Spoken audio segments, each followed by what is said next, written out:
Cette émission est une gracieuseté des archives personnelles de Normand Daoust.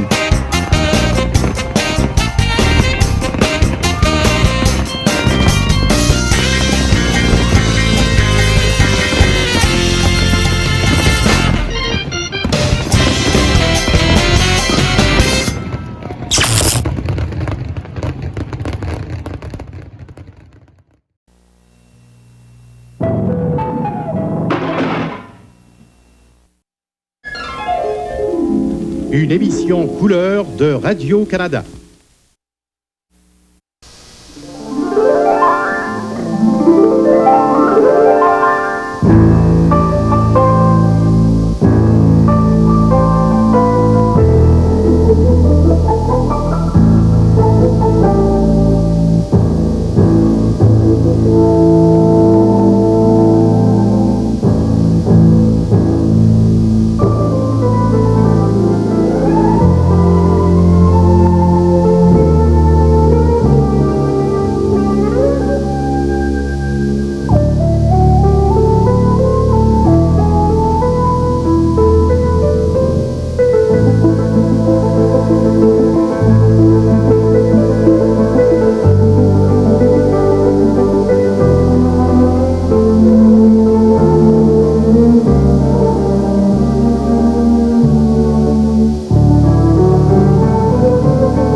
Mesdames et messieurs, bonsoir.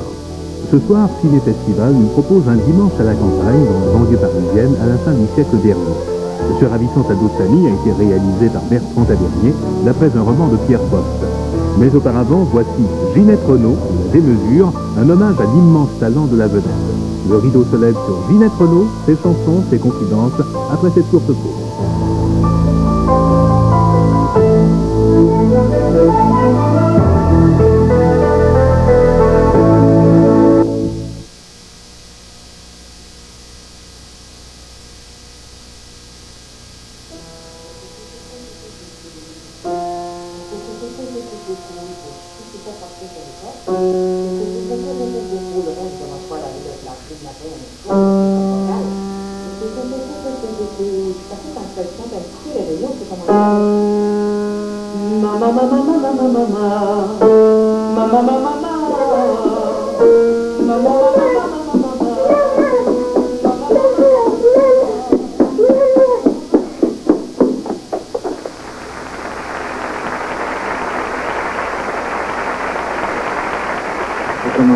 Très jeune sur la rue Marquette. Mon père a fait le trottoir, on mettait des couvertures, des couvertes de laine, puis je me prenais pour Piaf. Ma carrière a commencé sérieusement à 2 ans et demi. Et cette fois me fait plaisir de vous présenter celle qui a triomphé il y a quelques mois. Et qui un jour, on aura le plaisir de l'applaudir en Europe, aux États-Unis. La voici donc à nouveau, Ginette Renaud. Ma carrière professionnelle, ça a démarré avec une amie. J'étais avec une amie, on était en train de faire nos devoirs et nos leçons. Puis à un moment donné, elle me disait, il y a une annonce dans le journal. Il y avait une annonce de Jean Simon qui faisait des programmes amateurs. Puis j'ai téléphoné Jean Simon. Dans ce temps-là, j'avais 13 ans. C'est deux choses apparemment, juste une estrade et un rond blanc. Mais c'est quand même impressionnant, la scène. On appréhende votre accueil, vous êtes là dans vos fauteuils, vous tous ensemble et nous tous seuls en scène. C'est le refuge de ceux qui ont beaucoup plus besoin qu'envie de s'inventer une autre vie. La scène où notre sort vous appartient, où tout s'allume, où tout s'éteint, le quai de gare où tous nos trains se prennent. C'est ici que nos rêves font 3 petits tours et puis s'en vont. Mais demain soir ils revivront sur scène. Quand la musique ouvre ses ailes, on court, on vole à son appel, on rêve de se fondre en ailes ou rêve. Un irréel plus vrai que vrai, puisque c'est vous qui nous aidez à oser désirer sans tricher. Je t'aime. On n'est plus seul, on n'a plus peur. Côté soleil, côté chaleur, quand nos chansons et votre cœur se tiennent sur scène. À chacun de nos rendez-vous, on a la gorge qui se noue. Pourtant sachez bien que pour nous la scène, c'est le seul miroir où l'on peut apprendre encore à être heureux en vous regardant dans les yeux. La scène, c'est là qu'on rit, c'est là qu'on pleure et que l'on vit, que l'on meurt jusqu'à ce que les projecteurs s'éteignent. On a besoin de vous chanter, l'amour n'en finit jamais pour mieux nous en persuader nous-mêmes. C'est que les choses apparemment, juste l'Australien rond blanc, c'est toute notre vie pourtant. La scène, elle n'y rien plus vrai, puisque c'est vous qui nous aidez à oser dire sans crisser. Je t'aime, je t'aime, je t'aime, je t'aime.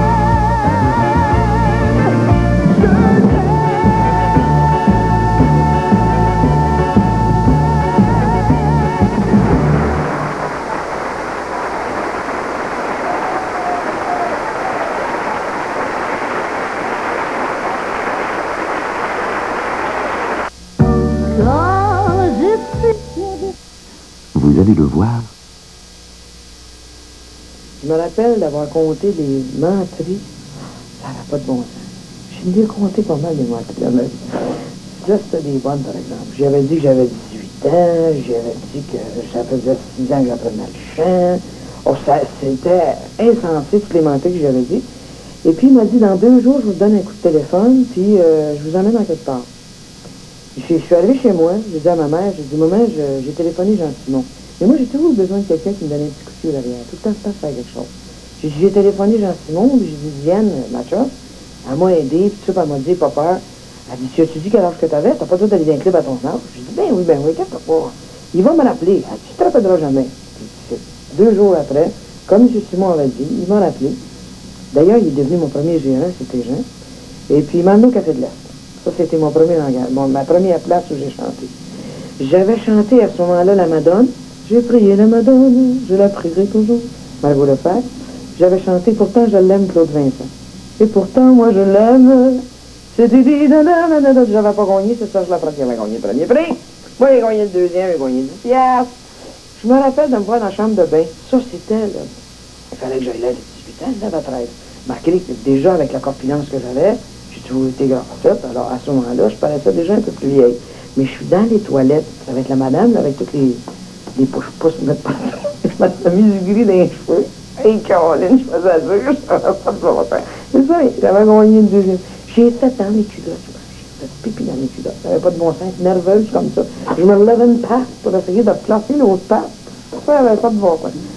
Le centre d'Immaculée Conception, ça se situe du temps de, comme la première année de l'école, 2e année. Alors, ce serait dans les années 6e année, 7e année, 8e année. Là, j'achalais tout le temps vers la Sablonnière pour pouvoir chanter. Il disait, laisse la chance aux autres, ma belle Ginette. Tu as chanté encore la semaine passée, tout ça. Mais je voulais toujours chanter. C'est comme des montres. J'étais un temps, dans le temps de CKVL, puis tout ça, où je les petites étoiles de Tante Pauline, puis tout ça. J'ai gagné tellement de montres, tellement d'affaires, que j'en ai donné à toute la famille. Puis en dernier, Claude Séguin, Léon Lachance, que j'appelais mes mononcles, parce que j'étais toute petite, moi. J'ai commencé à me pousser de la maison, moi j'avais à peu près 6-7 ans. Je me poussais, je prenais le tramway, parce qu'on avait des tramways dans ce temps-là. Puis je disais au chauffeur, là, oubliez pas de me le dire à Place d'Armes, oubliez pas de me le dire à telle place, parce que je m'en allais jusqu'à Verdun, là. Puis il me le disait, parce que je disais, OK, là, tu débarques, là, je m'en allais, puis je faisais dire, parce que ma mère ouvrait sa radio le matin, puis à Saint-Olivier, c'est comme vide. Alors, je faisais dire par l'annonceur, n'inquiétez-vous pas, Mme Renaud, c'est tout avec nous autres. Papa, dans ce moment-là, papa faisait 45 piastres par semaine. Au début, il faisait 12, après ça, 45. Quand on restait sur la rue Marquette, si ça, c'est pas pauvre, là, m'excusez, on n'était pas riches. Je portais les brassiers de ma soeur, puis des affaires de ma soeur, je mettais des Kleenex dedans. Moi, je trouve que la pauvreté, c'est ça. Moi, on avait des beaux moments, là. Moi, je me rappelle à Pâques, on avait toujours quelque chose de neuf. Je me rappelle d'un manteau jaune, neuf, là, que je trouvais tellement beau, avec un chapeau, là, je sais pas quoi, là, dans le temps de la lumarquette. Je me rappelle, moi, du sable, le printemps. Je suis tellement une femme, moi, je suis une femme très sensorielle, très, très au sens. Je me rappelle toutes ces dimensions-là. À chaque fois que le printemps arrive, là, le sable, ces trottoirs, cette espèce de senteur-là. Moi, je sais pas, des fois, je retourne dans mon quartier, souvent, je me promène dans les rues, puis je regarde ça, puis je revois tous mes anciens amis où je l'ai, puis le premier petit gars que j'ai aimé, il était déjà tout mélangé. Ça veut dire pourquoi j'ai toujours pogné des gars mélangés. On ne parlera pas de ça, on n'entrera pas dans ces détails-là. Mais c'est bizarre parce que l'argent, j'ai l'impression que je ne sais pas quoi faire avec ça. C'est drôle ce que je vais vous dire. Moi, je remercie le bon Dieu d'avoir cette possibilité-là de faire justement beaucoup de sous. Moi, j'en ai un peu dans mon portefeuille, puis c'est tout. Le reste, il se passe ce qu'il voudra avec. Puis j'ai toujours été chanceuse, parce que j'ai toujours eu du beau monde dans ma vie. Je me suis pas trop fait voler, fait que juste un petit peu. Est-ce que tu en as beaucoup donné aux parents? Oh, j'en ai donné bien. J'ai donné beaucoup d'argent, j'ai donné beaucoup d'amour, beaucoup de mon temps. Puis aujourd'hui, je le regrette pas, je regarde tout ça, puis je me dis, ils disent tu vas récolter ce que tu sèmes, fait que éventuellement, moi, à un moment donné, quand la récolte va passer, préparez-vous, ça va donner un grand coup. Parce que j'en ai donné bien gros. Puis je vais en donner encore, puis il y a des moments où j'en donne pas, là, comme mon frère l'autre jour quand il est venu, il dit c'est assez, là. Mais ça, c'est pas grave. Est-ce que ça a changé cependant tes rapports avec tes parents à partir du moment où tu as commencé à rapporter de l'argent? Oh mon Dieu, ça c'est une bonne question, mais les rapports avec mes parents, quand j'ai commencé à faire de l'argent. Ce qui arrive, c'est que quand ils sont pas connus ça, on n'a pas connu ça de l'argent. Puis à un moment donné, j'ai commencé à en faire. Alors, il y avait, mettons, moi je faisais 500$ un soir pour aller chanter. Puis mon père, lui faisait peut-être dans ce temps-là, peut-être qu'il était remonté à 80 par semaine, je sais pas. Ben, ça fait drôle. Le père disait, ben moi je me lève à 4 heures le matin, je travaille comme un chien toute la semaine, elle souffre à ses gosiers pendant 1 heure, puis elle va chercher 500$. Il y avait certains conflits comme ça qui étaient tout à fait normaux, qui étaient tout à fait dans la... Oh, ben, des fois, il était content, il était tellement heureux, il prenait l'argent, puis il cherchait dans la cuisine, on était tous contents. C'est des moments... l'argent, ça fait bien des affaires, l'argent.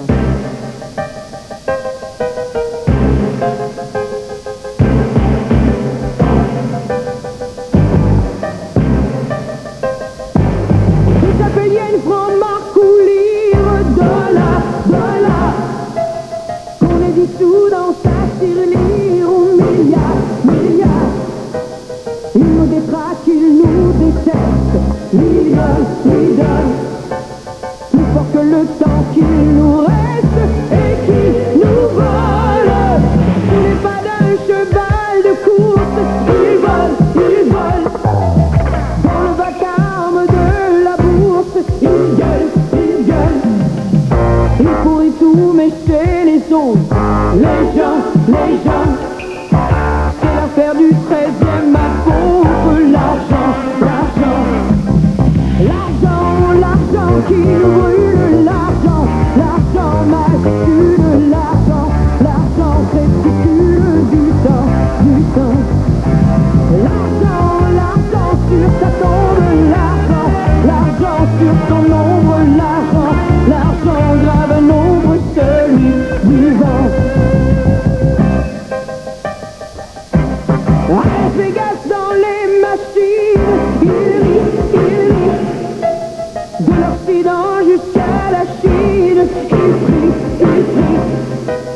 il fait chanter les faux artistes, paroles, il fait bander les vieillards tristes, et puis pétrole, sur la boue de la rivière du temps,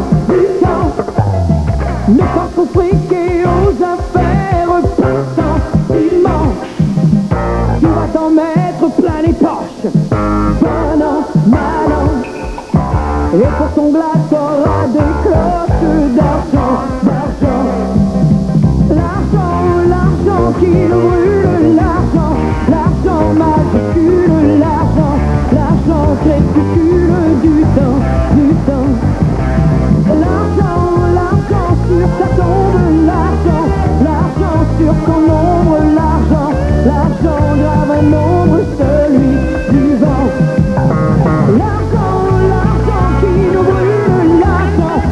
l'argent majuscule, l'argent crépuscule du temps, du temps.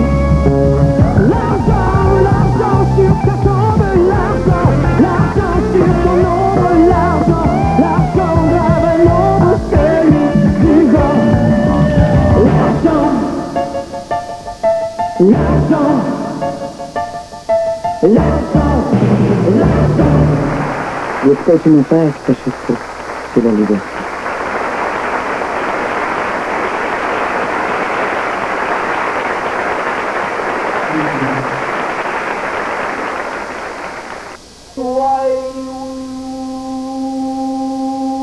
C'est pas le fun à l'oreille, mais ça fait rien, ça fait des beaux choses de bonnes affaires. Mama, mama, mama, mama. Mama, mama, mama, mama. Mama, mama, mama, mama. Mama, mama, mama, mama. Elle est pas bien réveillée, ça, c'est beau. Dina, c'est quoi ta relation affectueuse avec les hommes dans ta Non. J'ai eu une relation, je pense, très maternelle. J'ai eu une relation de chanteuse aussi. Et comme c'était, et je dois quand même être sincère et honnête, comme j'étais pas, je leur ai pas donné justement cet aspect de femme que je suis aujourd'hui, je pense que je deviens de plus en plus tous les jours. Ils ont pas, c'est pas cet aspect-là qu'ils ont pris non plus. Alors, ils ont eu l'aspect maternel, parce que je suis une personne extrêmement maternelle, et puis ils ont eu l'aspect de la chanteuse. Il y en a un seul que tu as épousé. Oui, mon ex, Robert Wattier. Et par la suite, il n'y a plus eu de mariage. Non, je me suis dit, si j'ai signé un contrat une fois, je vais pas en signer deux fois, ça n'a pas marché le premier. Alors. Je suis une femme qui ne signe pas de contrat jamais non plus avec personne. Sauf pour une compagnie de disques ou des choses comme ça, mais très rare, je signe des contrats. J'ai peur de ça, moi. Qu'est-ce qu'il faut qu'un homme ait pour te plaire? Je pense que de plus en plus, il faut qu'il soit très accueillant. Un homme très, très accueillant. Beaucoup d'accueil, beaucoup de communication. Un homme avec qui je peux communiquer. Un homme doux, parce que moi, je suis tellement... alors, j'ai besoin d'une personne qui apprenne à me calmer doucement, avec beaucoup de tendresse, avec beaucoup de bonté. J'ai besoin de beaucoup de générosité aussi. En entour d'une personne qui soit très conciliante, qui soit...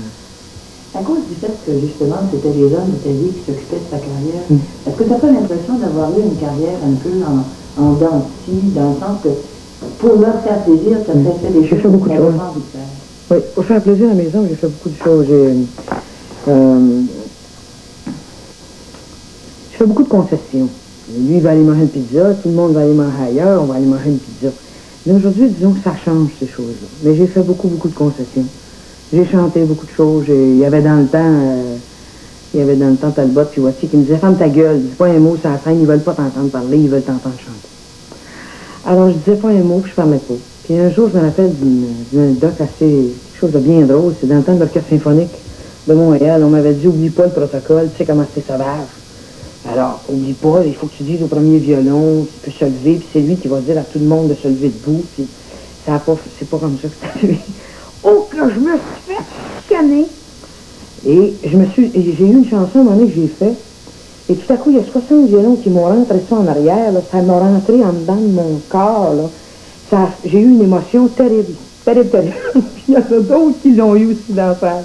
Et c'était tellement beau puis grand, cette émotion-là, que j'ai pleuré comme une vache. J'ai dit au monde, après la chanson, je pleurais, c'est beau.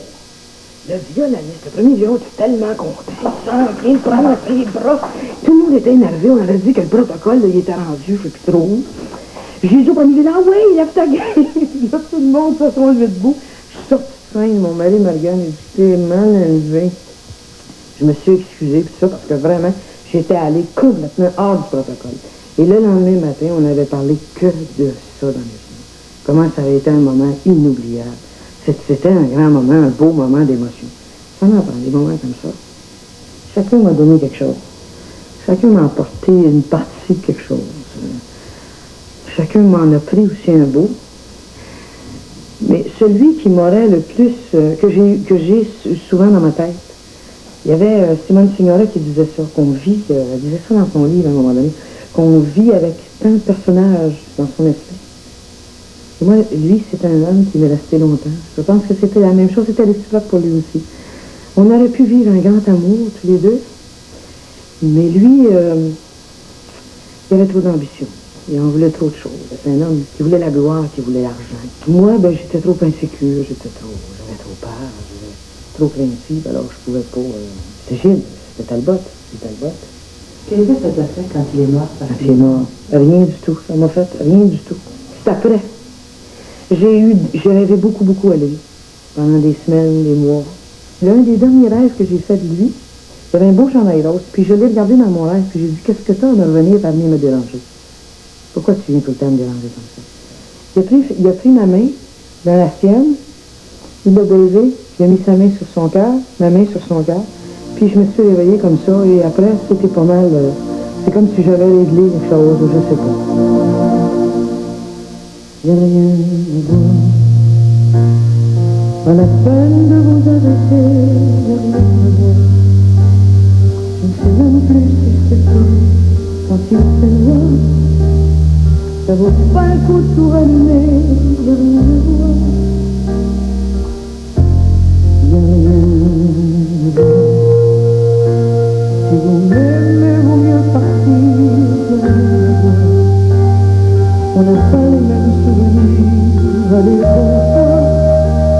Les amis, c'est bien pour nous, y'a rien à voir. Y'a rien à voir. Parce que sans lui, y'a rien à voir. Rien à chanter, rien à brûler, rien à aimer, rien à hurler. Parce que sans lui, y'a rien à voir. Rien à rêver, rien à regarder. Y'a rien à voir. Juste un peu de pluie sur mes doigts, y'a rien à voir. Arrête de dire que ça passera, mon cœur dort toi. Et je ne sais plus pourquoi, y'a rien à voir. Y'a rien à voir. Ce n'est pas la cour des miracles, y'a rien à voir. Ça fait pas partie du spectacle dans mes tiroirs. Ça peut pas toucher la débarque, y'a rien à voir. Y'a rien à voir. Parce que sans lui, y'a rien à voir. Rien à chanter, rien à brûler, rien à aimer, rien à hurler. Parce que sans lui, y'a rien à voir. Rien à rêver, rien à regarder. Y'a rien à voir. Je veux pas partager ma mémoire. Y'a rien à voir. Et puis ce n'est pas votre histoire. Changer de trottoir. Je suis dans le chagrin provisoire. Y'a rien à voir. Rien à voir.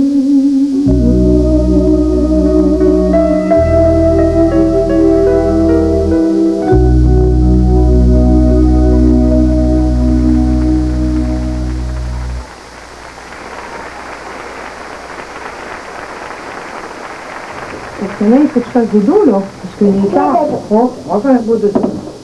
Hein? Oui, oui. Il fait encore soleil, hein. Mais ça fait rien, il est tard. Bon, il faut que tu fasses ton beau dodo. Ok, t'as-tu une message? Tu veux-tu te moucher? Non. C'est correct, ok. On va chanter une belle chanson. Qu'est-ce qu'on va chanter? Hein? Chanter l'amour. Tu veux chanter l'amour, ok. Tu veux-tu me chanter un petit peu avec moi? Ok, mon chéri. Chanter l'amour, gens de toute la terre, chanter l'amour, homme de toute frontière, l'amour est la lumière de ton cœur, de l'univers. Chanter l'amour d'un monde rajeuni pour faire le jour. La vie sur un monde désuni, chanter l'amour, chanter l'amour. C'est la seule richesse que nous ayons tous à donner.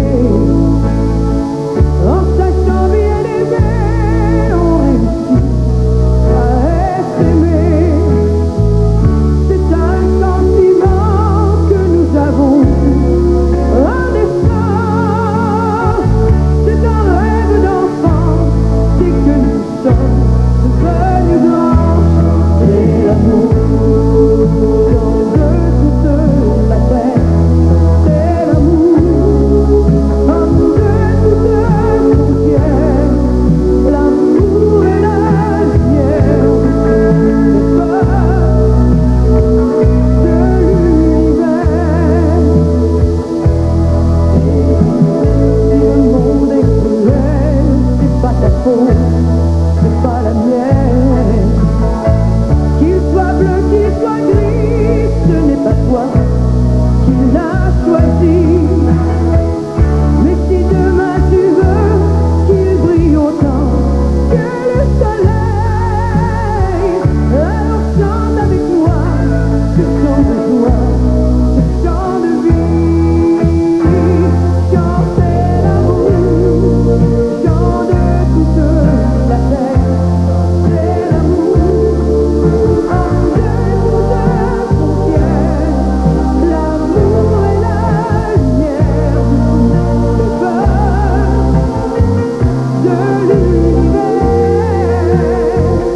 Chantez l'amour d'un monde rajeuni, faire un jour la victoire de la vie sur un monde désuni.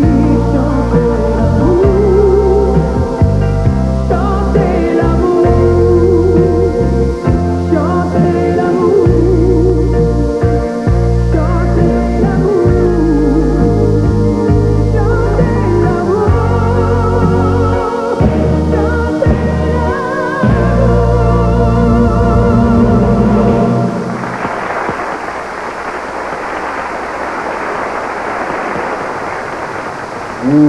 J'ai voulu la carrière, puis j'ai voulu les enfants.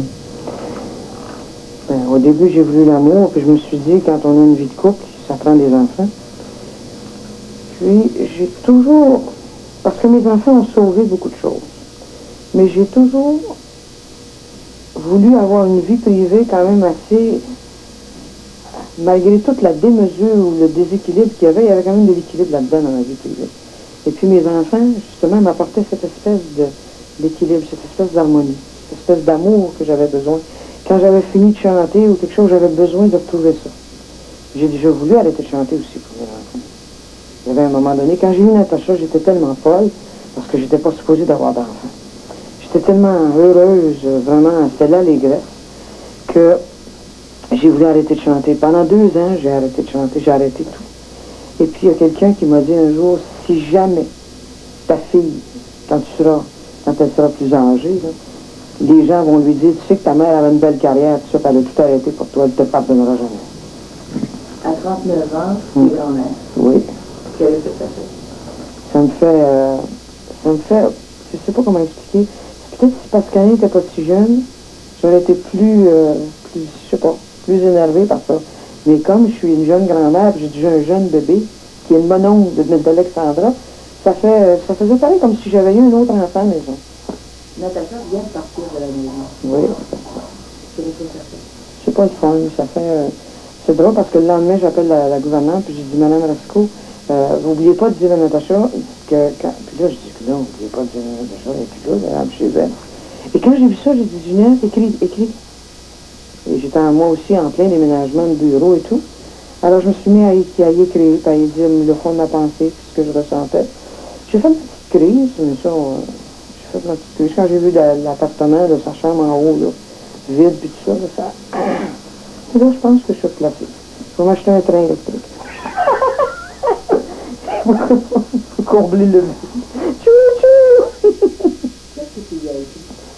Je lui ai dit que je l'aimais beaucoup. Et je lui souhaitais beaucoup de bonheur dans sa nouvelle vie. Avec sa fille, avec Jésus, sa fille, la plus belle petite fille du monde. Puis j'ai dit avec son homme de tendresse parce qu'elle a un bon gars d'aimer. Un petit homme plein de tendresse qui l'adore. Alors je lui dis... Puis moi, Vous regardez des souvenirs télé prenez soin de Normand Daou. De vous deux. Je lui dis, mais oublie jamais, parce que j'ai toujours dit à Natacha que les portes, c'est fait pour se rouvrir et pour se fermer. Je n'ai jamais oublié que si elle a besoin de quoi que ce soit, je suis toujours là. Puis je lui dis à la fin que je l'aime profondément, puis que je lui souhaite tout le bonheur, un peu plus de bonheur, toujours un peu plus chaque jour, tout ça, qu'elle soit bien dans sa nouvelle vie, dans sa nouvelle demeure, tout ça. Elle a quel âge, Natacha? Natacha a 17 ans maintenant. Est-ce que c'est pas difficile de voir sa fille de 17 ans élever un enfant? Je suis obligée de vous dire que non. C'est très bizarre. Elle a un côté maternel extrêmement développé. Je pense qu'elle me fait penser à moi sur des points. Alors, elle l'aime tellement. C'est tellement beau de les voir tout et tout. Quand tu les vois tout et tout, comme quand elle a porté son bébé, elle l'a porté avec lui. Ils portaient ça ensemble, les deux, puis ils frottaient à la bédaine. Moi, je trouve ça tellement beau. Je peux pas...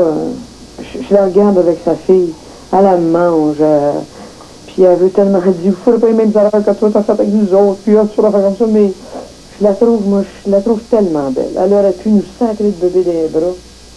Elle a mis des mises au point au début, parce qu'à un moment donné, je l'avais dans les bras, puis elle sait comment je suis possessive. Puis elle a dit, maman, c'est moi ça. Ça m'a donné un coup, là. Elle m'a lancé ça, mais elle mettait des mises au point, puis moi, je trouve ça correct. Aujourd'hui, c'est sa fille, puis elle va faire ce qu'elle a à faire avec ça. T'as voulu savoir de la vie les mots que je ne t'ai pas dit. Ces mots, un homme les a écrits sur ton âme. Et puis tu es devenue femme. T'as emporté tes yeux d'enfant et tu as brûlé tes 15 ans. Tu m'as dit en riant, je m'en vais maman. Aujourd'hui tu reviens en pleurant. Viens pleurer encore au fond de mes bras, tendrement tout contre moi, simplement comme autrefois.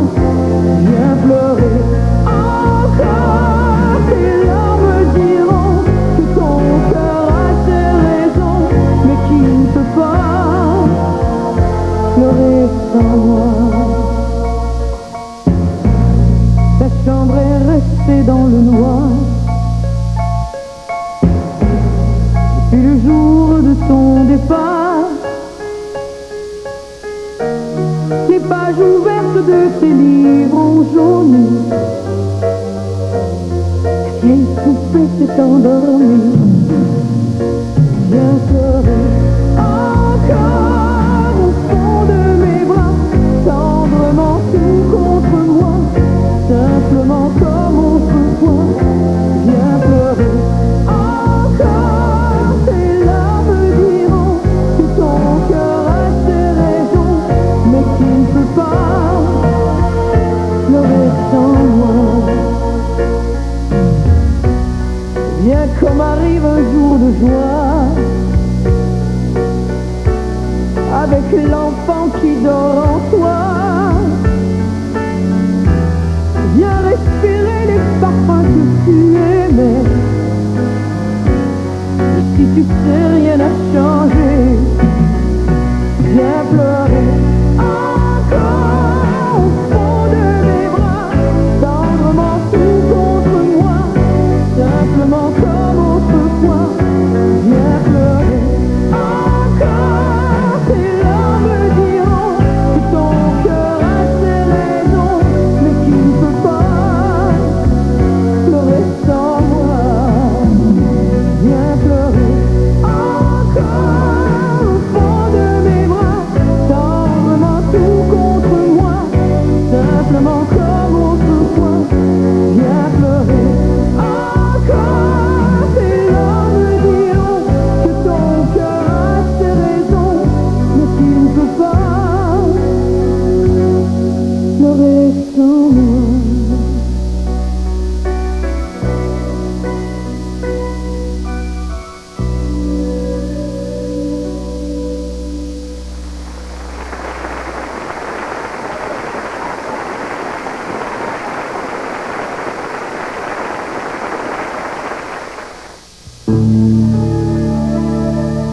Jamais plus vous ne vous coifferez de la même façon. Indépendant. Le fer à traiter sans cordon indépendant de Brown. Il chauffe à une vitesse qu'aucun fer électrique ne peut atteindre. À la maison, au travail.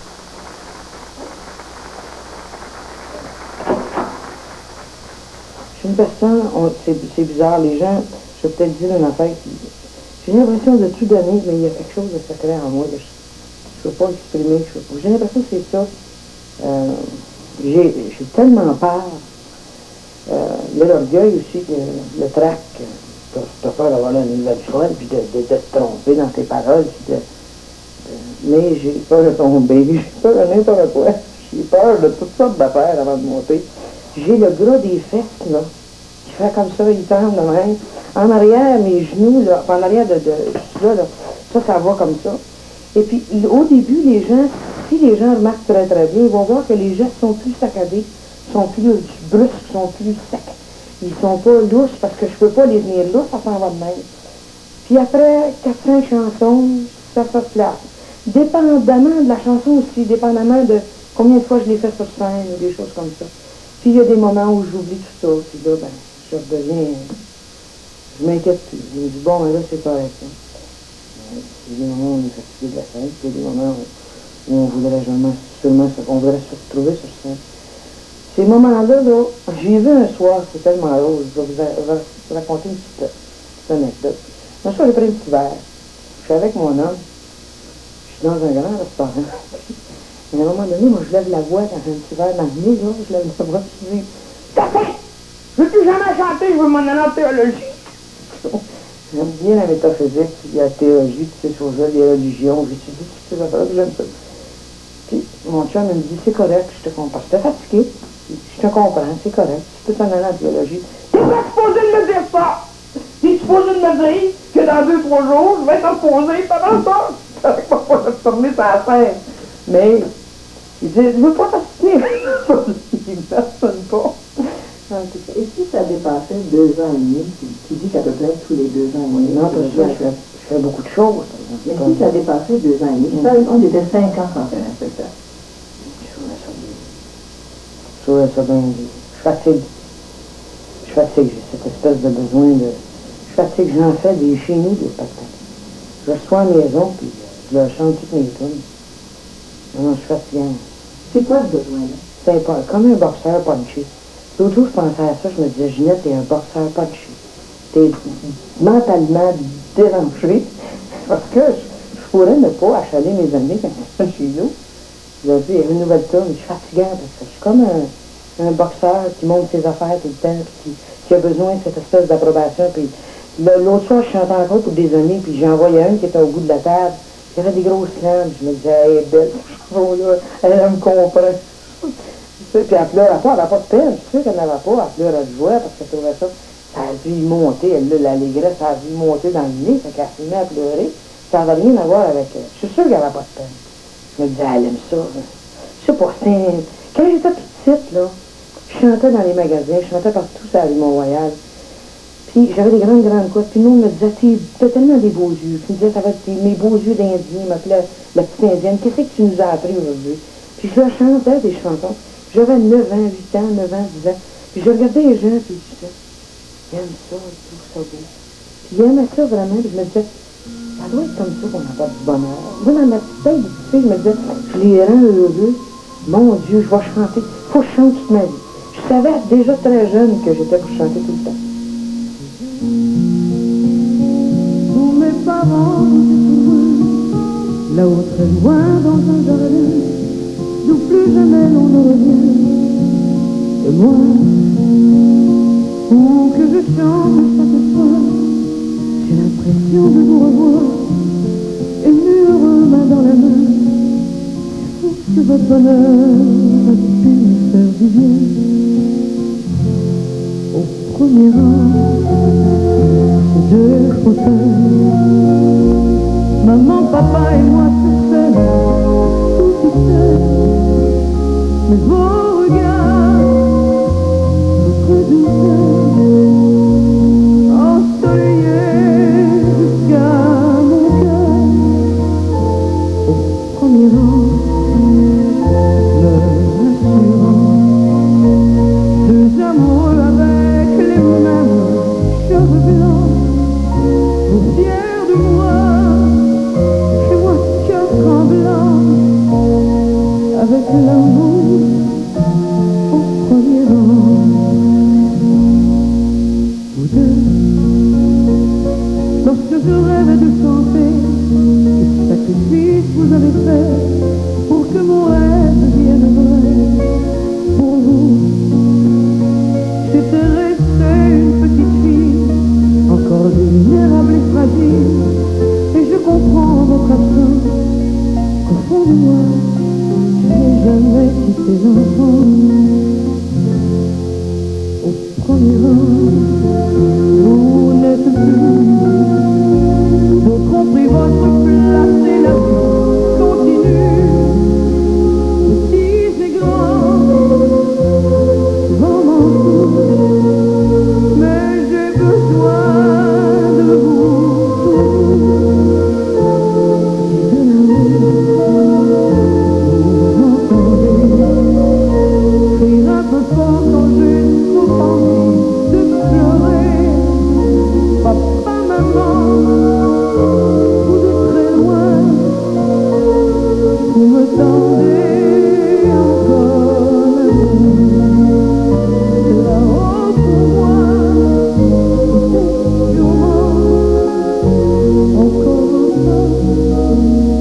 ma mémoire tout est fidèle.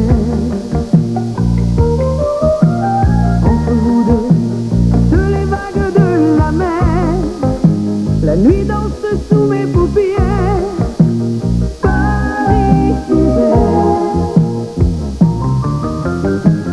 Québec, d'un Laurent jusqu'à la terre.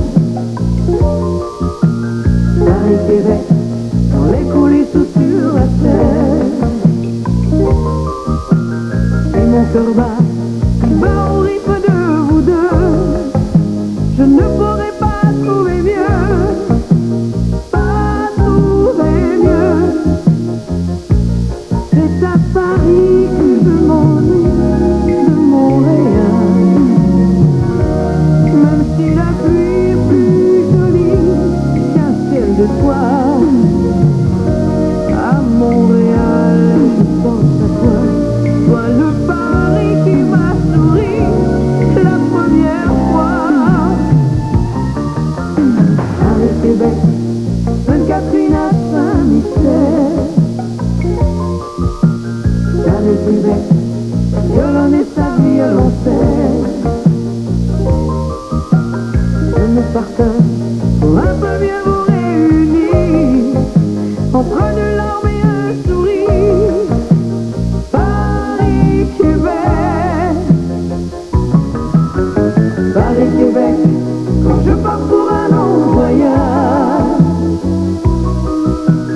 Paris, Québec, je vous emmène dans mes bagages. J'ai pour passeport une première à l'Olympia, la César Esmond de Gala. Paris, Québec, c'est à Paris que je m'ennuie de Montréal. Même si la pluie est plus jolie qu'un ciel d'étoiles. À Montréal, je pense à toi. Toi le Paris qui m'a souri la première fois. Paris, Québec, accent pointu ou accent grave. Paris, Québec, j'ai mis mes amours en escale. Entre vous deux, il y a un monde de musique des deux côtés de l'Atlantique. Paris, Québec, Paris, Québec, un pas de géant dans le ciel. Paris, Québec, dans ma mémoire tout est fidèle. Entre vous deux, de les vagues de la mer, la nuit danse sous mes paupières. Paris, Québec, Paris, Québec.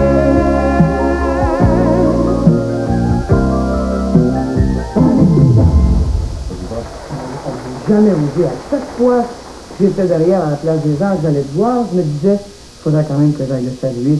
Ce bonhomme-là, je l'aime tellement, j'aime tellement ce qu'il fait. Je braille comme une... Dieu sait que quand tu brailles, on t'entend, en principe. Absolument. Écoute, moi, c'est mon souhait le plus grand. J'ai toujours dit, ce serait quand même extraordinaire si Serge Lama m'écrivait une chanson. Pourquoi pas, je sais pas. Et il y a... Parce que je sais que tu écris quand même des choses assez spéciales. Spécial, en fait. Oui, J'ai c'est assez fait quelques spécial. chansons pour les femmes, mais les femmes, généralement, c'est assez difficile. Parce qu'elles sont toujours... Je dis pas qu'elles sont emmerdantes, c'est pas ça que je veux dire, mais elles ont toujours des complications, généralement, alors que j'ai moins de problèmes avec les hommes. Quand j'écris les chansons pour les hommes, c'est surtout que j'écris pour moi, généralement, je suis l'homme que je connais le mieux, finalement. Ok. Alors, tu m'écris des chansons sur une femme qui n'est plus du tout la victime des hommes. Hein? Une femme qui n'est plus la victime des hommes? Ouais. Ah, ça, il n'avait pas question. Je suis très en fait, une chanson d'une femme qui n'est plus la victime des hommes. En plus, c'est pas un sujet pour moi. Tu veux dire que tu veux qu'on écrive? Non, non, je t'écrirai pas une chanson sur une femme qui n'est plus la victime des hommes. Franchement, ça marche. Encore? Ah oui. Ah, tu viens déjà de bouffer un morceau comme ça, c'est vraiment... C'est quand même pas exagéré. Viens, franchement, s'il te plaît. Merci. T'as tout le temps ça, toi? Oui, tout le temps. Parce que il y en a qui ont soif, moi j'ai faim. Ah bah tiens, bah voilà. Voilà le titre. Le titre de quoi? De la chanson que tu cherches, parce que ça t'ira beaucoup mieux que les histoires de victimes, de femmes, machin, tout ça. Ça, c'est un bon sujet. Je voudrais qu'on me dise pourquoi j'ai faim. C'est un bon titre en plus. Alors, on ne se posera pas de questions au départ déjà avec toi. Tu comprends que ça colle bien avec le personnage, quoi. Hein, bon. Pourquoi enfin j'ai tout le temps faim? J'ai tout le temps faim.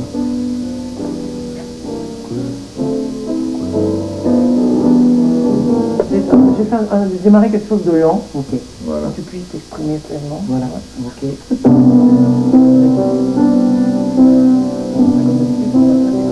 On voudrait bien. Je voudrais qu'on dise pourquoi j'ai faim. Pourquoi enfin tout le temps faim. Pas d'amour, de n'importe quoi. Viande de vin ou de toi.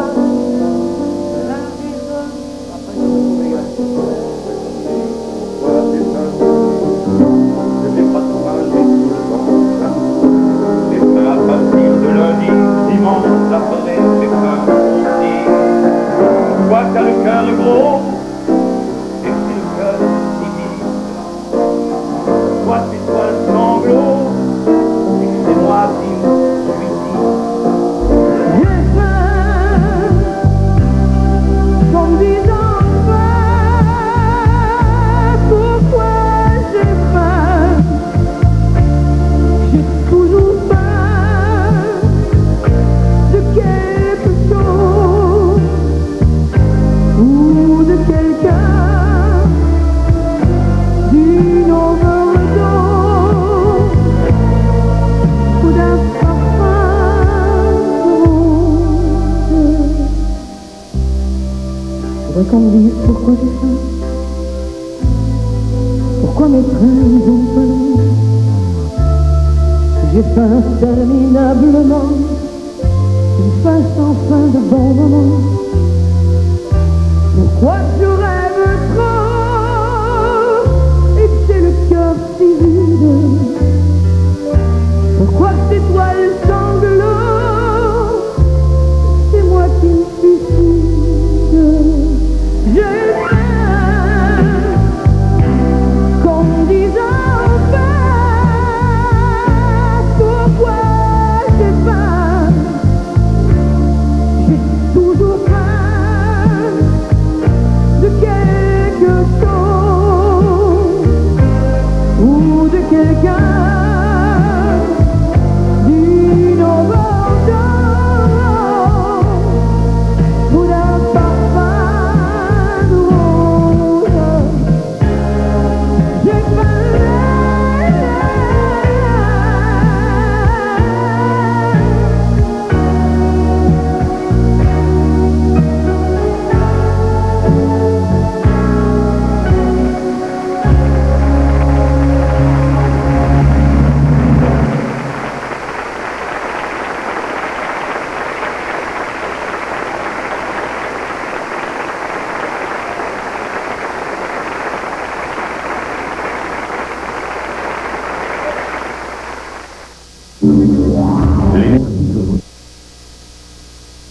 J'ai 39 ans, puis je me dis, entre 35 et 40, j'ai découvert bien des choses chez moi.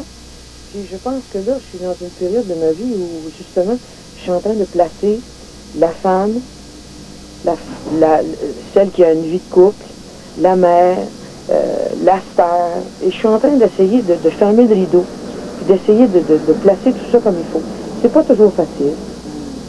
J'ai des moments de rage, j'ai des moments de grande douceur, de grande tendresse. Je suis une personne, assez spéciale. J'ai des côtés, mais ça, le négatif et le positif, hein, ça fait partie de tout le monde. Alors j'ai des moments de virilité, j'ai des grands moments de féminité. Alors je suis en train d'essayer de tout mettre ça en ordre, pour essayer de placer, pour essayer de savoir un peu plus où je vais, où je m'en vais, mettre ma vie en perspective, objectivement. Puis ça se fait doucement, ça se fait pas vite. Je suis pas une personne qui peut changer ça vite, les choses. Alors je fais ça doucement, avec le temps. Je cherche beaucoup de paix. Beaucoup de paix. Il y a des jours où je me dis, il y a des jours où je voudrais tout lâcher, pour avoir la paix. Je cherche ça. Et je sais que c'est pas extérieurement que je vais trouver la paix, c'est pas dehors. Que la paix, je vais la trouver en dedans de moi, mais il y a des grands bouts, c'est pas toujours facile. Alors je prie beaucoup. Des fois, je prie ici, je parle beaucoup à Dieu. Juste ici, là, je viens, puis j'ai dit, il est beau le fleuve Saint-Laurent. J'ai dit toutes sortes de belles affaires, puis des fois, je suis enragé contre lui, je lui en veux. Pour 3 ou 4 jours plus tard, je lui demande de me pardonner. Je dis, ben, je sais pas pourquoi je suis donné tout ce matin-là, je m'excuse, il y a 3 jours, je suis là pas, puis aujourd'hui, disons que je suis plus objective aussi à ce niveau-là. Je suis bien bonne dans l'apitoiement, il faut que je fasse très attention à ça aussi. Alors, je le remercie. Je me lève debout, puis je dis, j'ai des yeux extraordinaires, je vois tout. J'entends tout. Je suis pas infirme, j'ai mes mains, j'ai mes jambes. Dieu merci. J'ai des beaux enfants. Ils sont en santé. J'ai une belle petite fille. Et j'ai déjà pleuré de joie, puis j'ai déjà pleuré de peine aussi. Parce qu'on peut pleurer des deux. Des fois, il y a du monde qui ne savent pas qu'ils pleurent de joie. Moi, au début, là, quand Pascaline était tout petit, je venais prendre mes marches ici, puis je venais m'asseoir. Je viens m'asseoir ici, puis je mets mon petit là, puis ça fait du bien avec le fleuve. Puis je me mets à penser à toutes sortes de choses. Puis je sais pas, je me remets en question. Puis j'ai déjà pleuré, j'ai déjà eu de la peine, mais ça.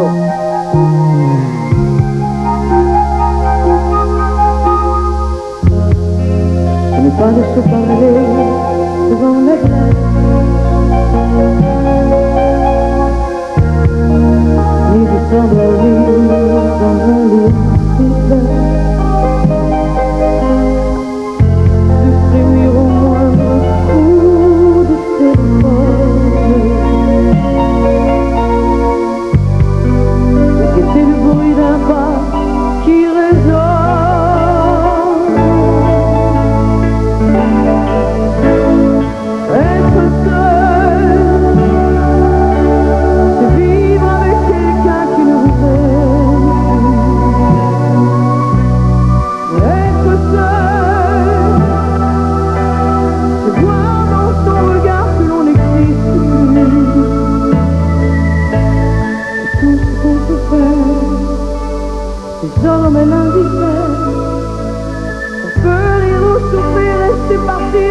Pourquoi pas même mourir?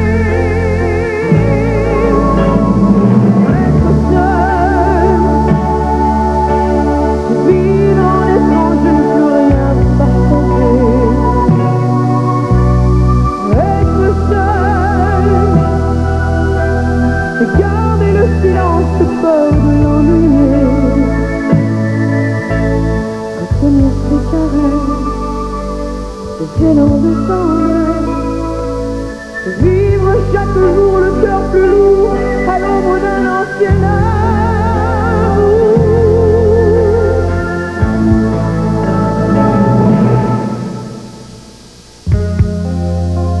Son baiser qui se perd dans mes cheveux, c'est mon corps qui oublié devient privé.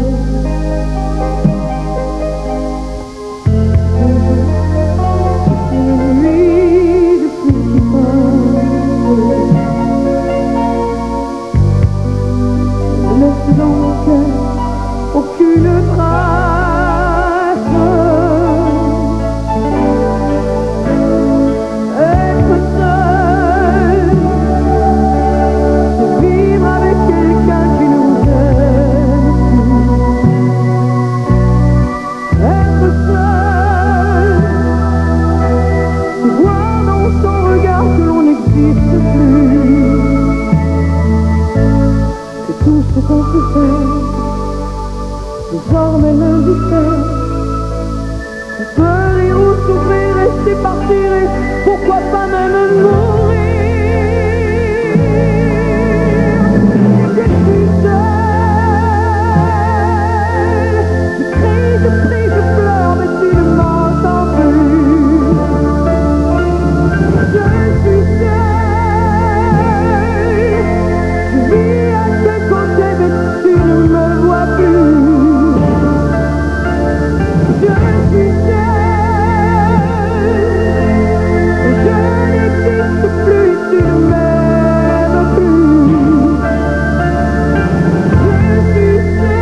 se perd dans mes cheveux.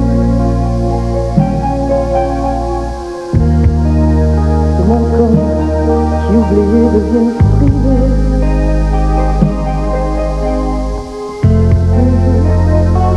Une nuit de pluie qui passe,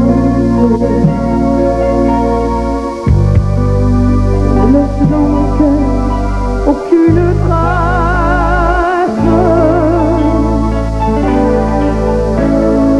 Être seul, vivre avec quelqu'un qui nous aime. Être seul, c'est voir dans son regard que l'on n'existe plus. C'est tout ce qu'on peut faire. Désormais l'indiffère. On peut rire ou souffrir, rester partir et pourquoi pas même mourir. Je suis seule. Je prie, je pleure, mais tu ne m'entends plus. Je suis seule. Je vis à tes côtés, mais tu ne me vois plus. Je suis seule, je n'existe plus, tu ne m'aimes plus.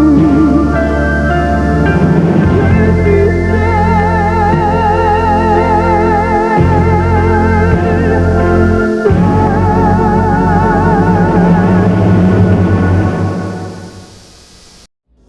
Cette émission est une gracieuseté des archives personnelles de Normand Daou.